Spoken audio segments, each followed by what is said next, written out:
Bonjour dickheads, welcome to another episode of Being a Comedian in Paris, and today's episode isn't going to be the same as all my vlogs.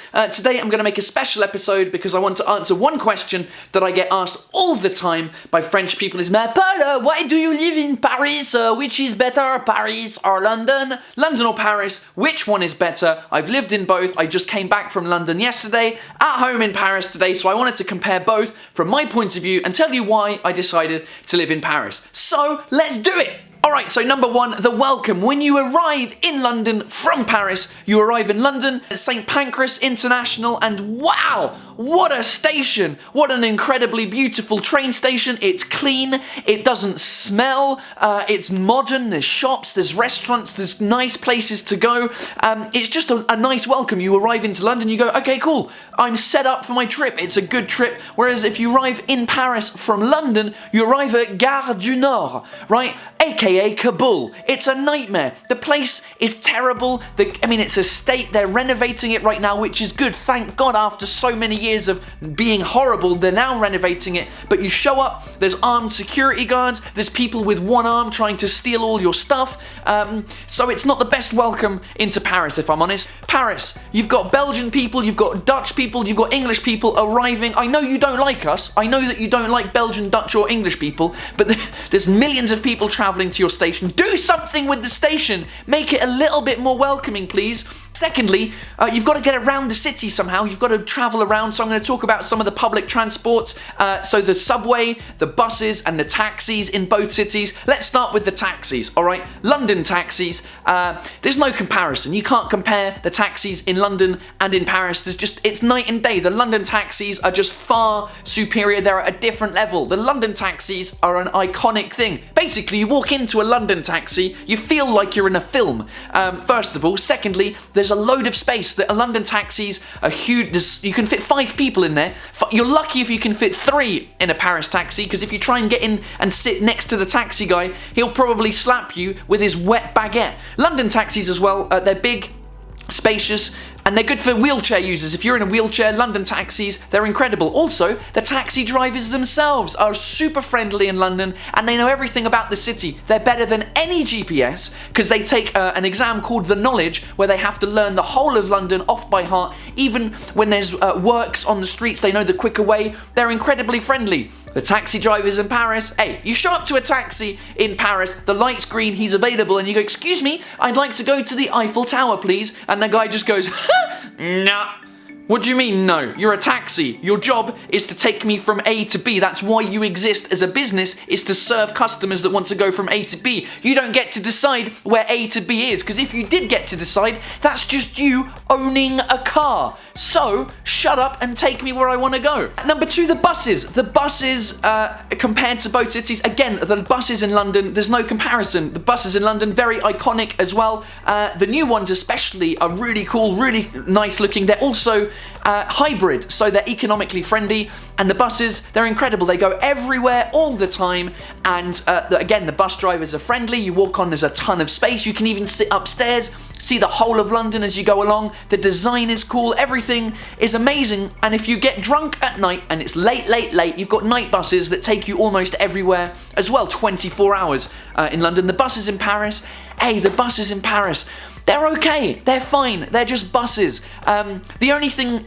different about them is that they've got a disgusting colour scheme. They're green inside on the floor. Who wants green floors? Seriously? So it's not like when people throw up, you don't see it mixes in with the rest of the decor. And finally, in terms of public transport, the tube versus the metro. I could do a whole video just on this. But basically, again, same sort of thing. The tube in London compared to the tube in Paris. The tube is much cleaner. It's much more efficient. It's newer as well, more modern. The trains aren't like 125,000 years old. Even though the London Underground is the oldest subway system in the world, they've renovated it. They've got new trains on most of the lines. It's quick, it's efficient, and it doesn't smell of shiz. And if you're wondering what shiz is, it's a mixture of shit and piss together. Shiz. That is the smell of the Paris metro. You walk in everywhere, even the nice looking corridors in the Paris metro smell of shiz. The good look, even the horrible corridors in London, they smell fine. There's no problems. It's super crowded in London, of course.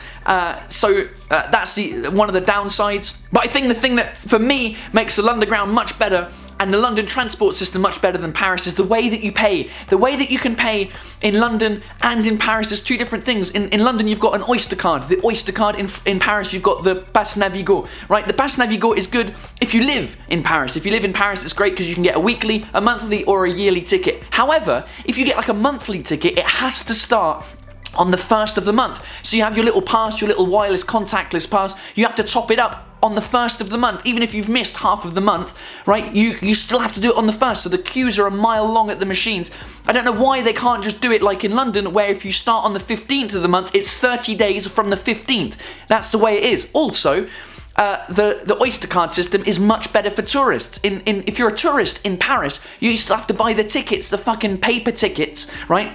These stupid paper tickets, and you have to buy 10 at a time, because you can't just buy one that you can use 10 times over and over again. No, you have to use 10 individual tickets. They're made out of paper, and they get demagnetized as soon as you put them anywhere near a mobile phone or anywhere near a credit card. They're fucked. They don't work anymore. So it's really annoying. Whereas the Oyster card, you just have one card, you put as much money as you want on it, and you just tap. You just tap every time you want to get on a bus, any time you want to get on the tube. So for me, the Oyster system is much better in terms of practicality than the Navigo pass. Now, I know what French people are like, the London Underground is 5 times more expensive than... Yes, that is the disadvantage. London, in terms of transport, is much more expensive than Paris. However, it doesn't smell of shit and piss everywhere. So, for me, I'd rather pay more and it not smell bad than have to go in with like a mask on, basically. However, the biggest advantage of all of it is that you don't even need an Oyster card anymore in London. You just need to pay with your contactless credit card. That's right, contactless payments. Oh, what's that? 2007 is when that started? Oh my God. Paris, what are you doing? Why can't I pay with a card? No, you have to buy the tickets or top up your Navigo pass. And you have to do that in specific stations. You can't, sometimes you walk into a station, a metro station in Paris, and you have to have a ticket on you. There's nowhere to buy a ticket. You have to go around the other entrance, which is 500 meters away. Whereas if you don't have money or change on you in London, you just pay with your credit card. You can just credit and it takes it off your credit card. Amazing system. It's throughout London, throughout the whole of London compared to Paris. There's a whole thing with payments. Being able to pay in London is so easy. You can pay for literally everything just with tapping your card. And there's no amount as well. If you go to a pub in London, right? You go to a pub, you order 1 pint of beer, £4.50. You tap your card on the contactless reader, and there you go, you've paid for your pint. You go to a cafe here in Paris, you order a pint of beer, it's €7. The guy comes over, he's like, bah non, désolé, we have a minimum payment by card, it's €10. And you're like, great, I don't have cash on me. Where's the nearest cash point? They're about the nearest cash point. You have to go line 7 metros and change at line 2. And then great. So you go to the cash machine. There's probably no cash in the machine. So then you have to actually go into the bank. But because it's Monday, the bank's closed because everything's shut on a Monday in Paris. Great. So just paying for stuff is more complicated in Paris. Very frustrating. However, Paris did decide, the news in Paris is that by 2021, the Paris metro ticket will disappear and people will actually be able to pay with their cards or with their phones. 2021, mate. So by the time that the rest of the world is paying with their fingerprints or their eye scanners, right, you guys are finally going to be able to pay by card. It's not that complicated. It's the same technology, NFC. Just switch. I don't understand why it's so complicated. All right, another thing to compare with both cities is going out culture. The going out culture, cafes versus pubs. Okay, one thing I love about Paris is that there's cafes everywhere. Every corner of every street, there's cafes where you can sit down. Even outside, you can sit outside almost everywhere in Paris, whether it's raining, whether it's snowing, whether the sun is out, whether it's cloudy, you can sit outside because they have gas heaters, sit outside and sit there, chill out with a friend, have a coffee, judge the people that are walking past, judge the people that are next to you, do whatever you want. That's incredible. We don't have this culture of sitting down outside in London. We've got tons of pubs. That's all we have is pubs on every corner. Essentially, the cafes in Paris are like the pubs in England, except the pubs, they're shit. It's just dark and dingy, and the wood smells of vomit and alcohol, and there's carpet on the floors, and it's just not a nice place to be. So most people stand outside the pubs, stood up for hours with pints like this, drinking in the freezing cold. And I think that's why we don't have an outdoor culture, basically, in London. We've got a couple of places that have got beer gardens, but really Paris is a lot more outside. You can sit outside, it's incredible. It's a really cool atmosphere, especially when the weather starts being nice. Just a lovely place. London doesn't happen. I think the reason why we don't have outdoor seating in London is probably mainly because the weather is shit. And that's one of the other things, is that the weather. French people are always like, "Mais Paul, the weather in London is shit, it's raining all the time." True. Well, kind of, a little bit.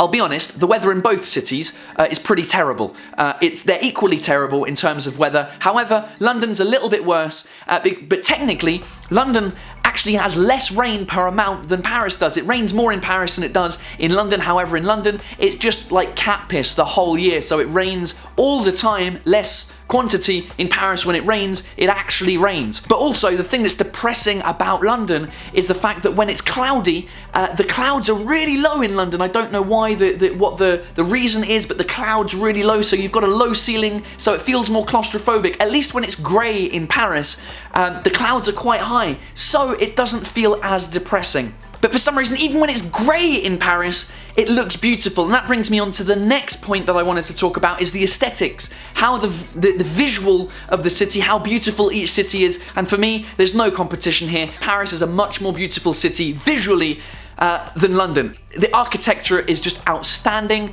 The buildings are incredible. I mean, even if you just take the top 5 tourist destinations in London, you've got, I don't know, the Tower Bridge, which is okay. It's on the river. It's kind of nice, except the river is brown. You've got St. Paul's Cathedral, which is pretty cool, but it's in the city full of other skyscrapers, so it's not that cool. You've got Big Ben and the London Eye, which are next to each other. Again, you know, it's on the river, the Brown River. The London Eye is sponsored by Coca-Cola. Come on, London, what are you doing? Have a bit of respect for yourself. And Big Ben, well, Big Ben is all full of scaffolding now until 2021. They're renovating the bell. So basically, 2021 is going to be the year when things get better. 2021, Big Ben is going to make noise again, and Paris is going to have contactless card payments on the metro. Maybe we should celebrate both together. Big Ben making the noise for the end of the paper tickets on the Paris metro. How incredible would that be? Paris, on the other hand, it's just visually stunning. I mean, you take the top 5 places in Paris, like the Sacré-Cœur, Notre-Dame, Arc de Triomphe, la Tour Eiffel, le Louvre. These places are just, they look amazing. And I guess part of it is because Paris didn't get completely bombed and destroyed during the war. So they didn't have to rebuild. So for me, the aesthetics are very important, and for me, Paris wins every time compared to the aesthetics of London. The downside to having a good-looking city is the same as dating a good-looking person. They're usually arseholes, right? If you're good looking, you're a bit of an arsehole. If you're bad looking, you need a bit of personality to make up for it. So for me, London has more personality than Paris, and it's because London's a little bit uglier than Paris. You know, you go to London, the people there, the people are just friendly. The people are nice. There's 8 million people living in London, but everyone seems to be a bit courteous. They have a bit of respect for each other. Yeah, we don't speak that often to each other. We're more quiet, but when we do speak, we're a little bit more courteous. I find it everywhere. Even on the tube, when it's packed on the tube, people will let you off the train before you get in. Paris, it doesn't even need to be busy in the metro, and people don't give a shit. They're just straight on the metro. It's just everyone in Paris is living in Paris as if it was their city and they lived on their own. Driving is a nightmare in Paris. People park everywhere. I don't care. I need to park my car here because I need to get out and go over here. No, just park at a normal space and walk a little bit. Do you know what I mean? Have a bit of common courtesy. You live in a city, there's 4 million of us, you know, and that's the thing. I think for me, the biggest annoyance that I have with Paris is just that it's not a welcoming place to be. If you're a tourist or you live here, people are just not friendly. You walk into a bar or a restaurant and you sit down and the waiter's like, oui. And you're like, well, can I have a look at the menu? And the guy's like, le menu? And you're like, yeah, sorry, I didn't memorize the menu on the way in. Can I have the menu? He's pissed off. He walks to the back. Just like, be a bit friendly. I get that there's millions of tourists and you're the most visited city in the world, Paris, but you can still be nice to people. You can still come in and just be a bit more welcoming and be a bit more friendly. But no. So there are some of the differences between the two cities, London and Paris. In that game, London wins, really. So I don't know. People are like, but why do you live in Paris? Why do you live in Paris, Paul? I don't know is the answer. I really don't know. There's just something that's untangible that I prefer about this city. But there's just something about Paris. I guess a je ne sais quoi, to be super cliche about Paris, and that's why I live here. So that's it. I know I've missed a lot of comparisons. I'd love to hear from you. What are the things that you'd like to compare between London and Paris? Comment below. Also, share the video with people that live in Paris or that live in London or that are thinking about moving or just thinking about going on holiday. I'd love to hear the different thoughts that you have about both cities.